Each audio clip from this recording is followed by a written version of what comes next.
আসসালামু আলাইকুম রহমতুল্লাহি ওবরকাতুহু। সম্মানিত দর্শক, বিএনপির সাবেক সংসদ সদস্য, বহুল আলোচিত এবং বিএনপির অনেকের নিকট বিতর্কিত এবং বিএনপি থেকে সাম্প্রতিক সময় তিনি বহিষ্কৃত মেজর আক্তার, এক নামেই যিনি পরিচিত, অনেকের কাছে সমাদৃত, অনেকের কাছে প্রচণ্ড খ্যাপাটে, পাগলাটে, কিন্তু তার নির্বাচনী এলাকায় রয়েছে তার যথেষ্ট জনপ্রিয়তা, গ্রহণযোগ্যতা, এবং আমি সেটা নিজের চোখে দেখে এসেছি। আমি এই ভদ্রলোকের প্রতি নানা কারণে যাকে বলা হয় দুর্বল। দুর্বল এই কারণে যে এই মানুষটিকে দেখেছি একমাত্র, আর অনেকেই রয়েছেন, তবু এই মানুষটিকে আমি দেখেছি যে আমার যত বিপদ আপদ সমস্যা, তখন তেমন তিনি যেভাবে টেলিফোন করেছেন, আমার অফিসে এসেছেন, আমার সঙ্গে একটি বন্ধুত্বের সম্পর্ক বজায় রেখেছেন, আবার আমার যখন সুখের সময় তখনও তিনি আমার সুখকে ভাগাভাগি করে নেওয়ার চেষ্টা করেছেন। মেজর আক্তারের মতো আরো কয়েকজন মানুষ, যেমন ধরুন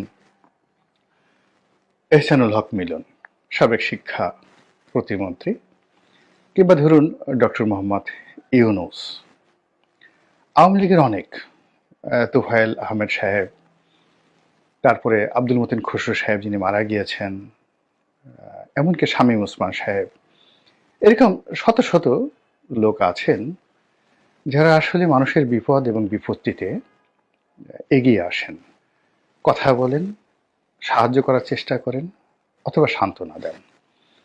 যা হোক, এখন বাংলাদেশে এই যে একটা অস্বস্তিকর অবস্থা চলছে, যেখানে সাহসী মানুষের সংখ্যা নাই বললেই চলে।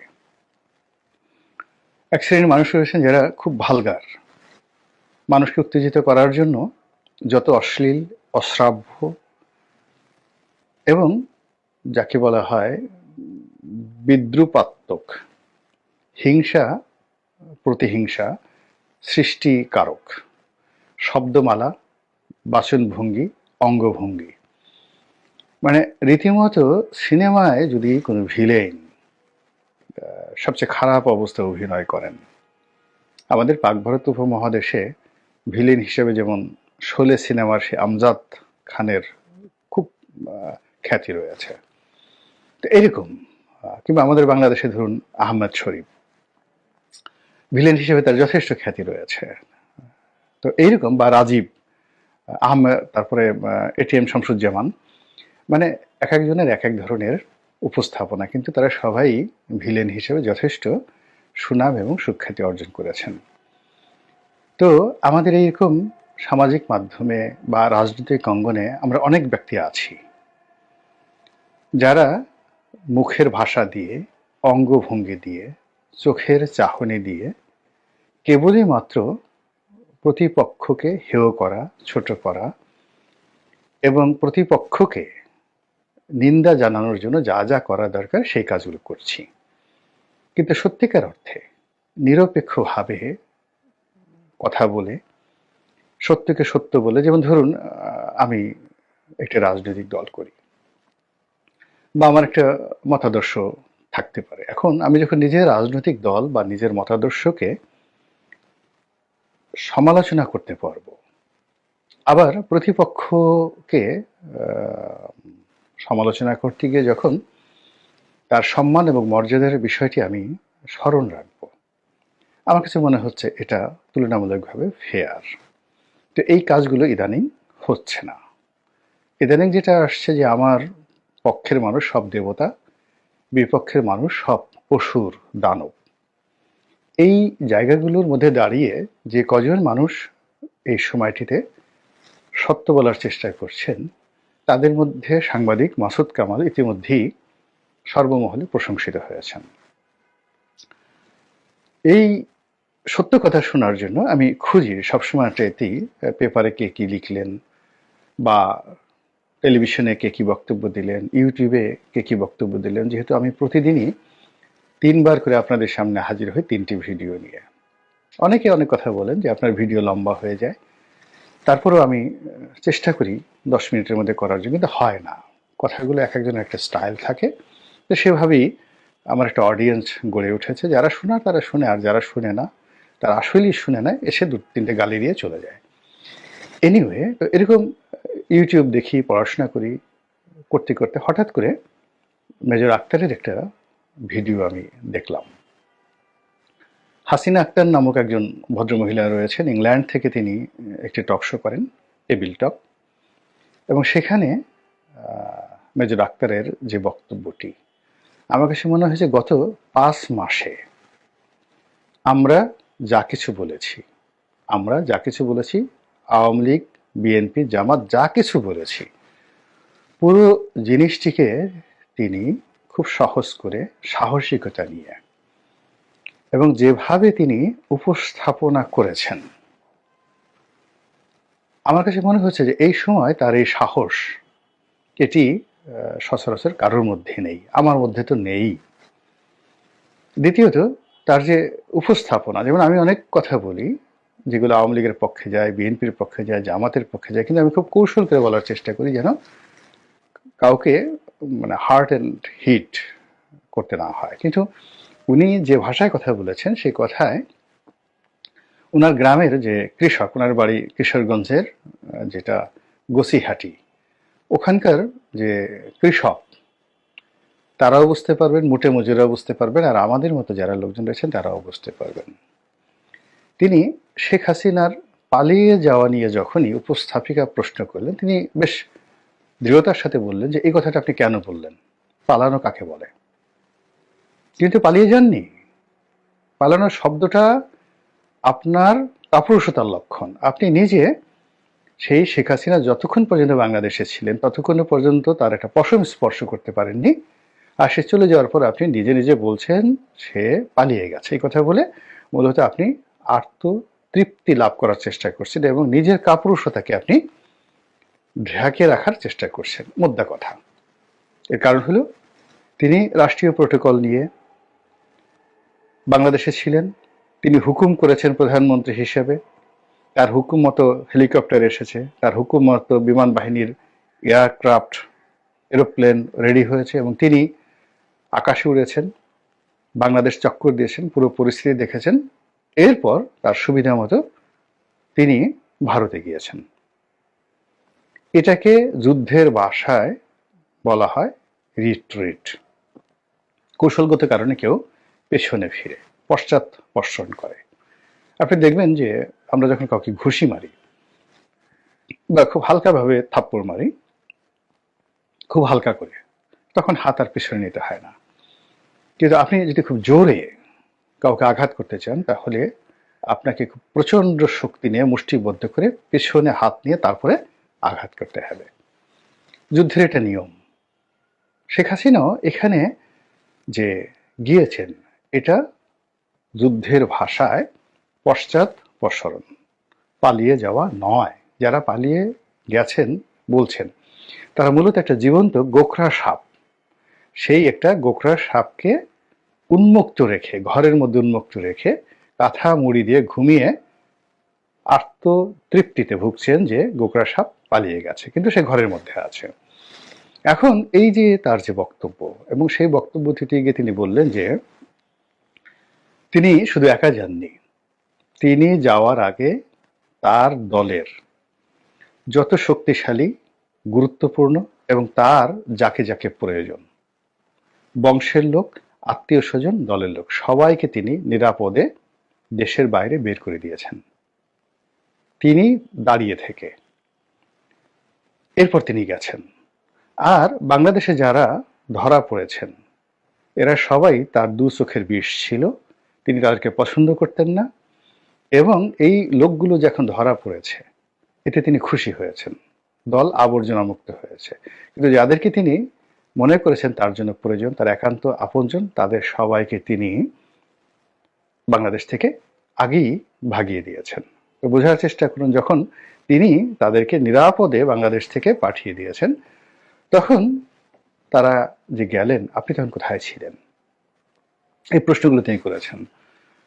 তারপর তিনি যেটি বলেছেন যে তিনি যে তারিখে আগস্ট মাসের 5 তারিখে ধরুন দুপুর 2টোর সময় তিনি গেছেন। তো তিনি দিল্লিতে গিয়ে তারপরেও এই বাংলাদেশ থেকে অন্ততপক্ষে কৌশলগতভাবে গুরুত্বপূর্ণ 100 নেতা এবং কর্মী তাদেরকে তিনি এই সীমান্ত পাড়িতে ভারতে নিয়েছেন। কাউকে সিঙ্গাপুরে পাঠানোর বন্দোবস্ত করেছেন, কাউকে দুবাই পাঠানোর বন্দোবস্ত করেছেন। এটাকে আপনি কি বলবেন?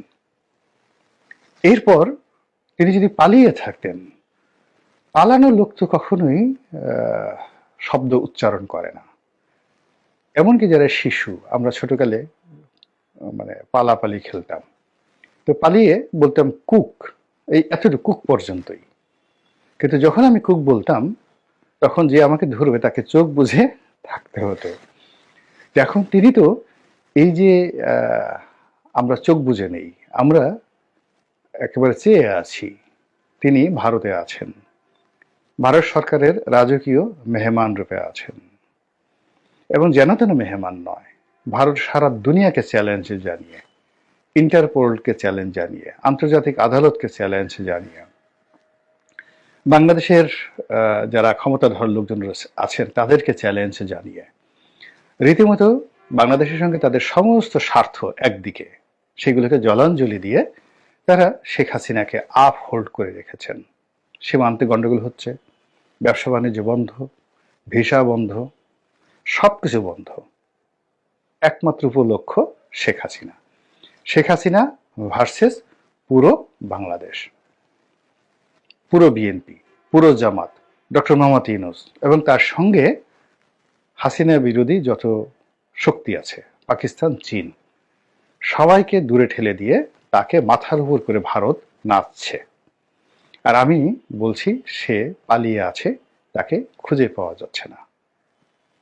এর চাইতে আত্মপ্রবঞ্চনা, এর চাইতে নিজেকে ঠকানো আর কিছু হতে পারে না।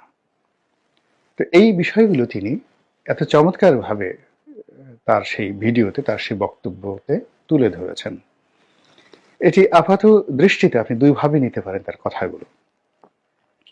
যদি আওয়ামী লীগের পক্ষে কথাগুলোকে ধরেন, মনে হবে সে এই মুহূর্তে আওয়ামী লীগের আব্বা বা ফাদার বা অভিভাবক, দ্য গার্ডিয়ান বা পরিচালক, দ্য ম্যানেজার, সেই হিসেবে তিনি কথা বলছেন। যদি আপনি নাগরিক হিসেবে চিন্তা করেন, তাহলে ডক্টর মোহাম্মদ ইউনূস থেকে শুরু করে বিএনপি, অন্যান্য যারা রাজনৈতিক দল, যারা আওয়ামী লীগকে মোকাবেলা করতে চায়, তো আপনি যাকে মোকাবেলা করবেন আগে তো তার শক্তিমত্তা জানতে হবে, তার অবস্থা জানতে হবে। আপনি একটি বিড়ালকে বাঘ মনে করলেন, একটি বাঘকে বিড়াল মনে করলেন, একটি বিষধর গোখরা সাপকে কেঁচো মনে করলেন, আর একটা কেঁচোকে বিষধর সাপ মনে করে কাঁপাকাঁপি করলেন। তো এরকম অবস্থা আপনাকে একটা বিভ্রান্তির দিকে নিয়ে যাবে, ভয়ঙ্কর অবস্থার দিকে নিয়ে যাবে। পলিটিক্যালি যদি আওয়ামী লীগকে মোকাবেলা করতে হয়, লিগ্যালি যদি আওয়ামী লীগকে মোকাবেলা করতে হয়, আগে তো তার আকার জানতে হবে, আকৃতি জানতে হবে, ওজন জানতে হবে। বাংলাদেশের কতজন মানুষ আওয়ামী লীগ করে, তারা কোন অবস্থাতে আছে, এই আওয়ামী লীগ করা মানুষগুলোর অর্থনৈতিক অবস্থা, সামাজিক অবস্থা, শিক্ষা দীক্ষা আপনাকে ধর্তব্যের মধ্যে আনতে হবে।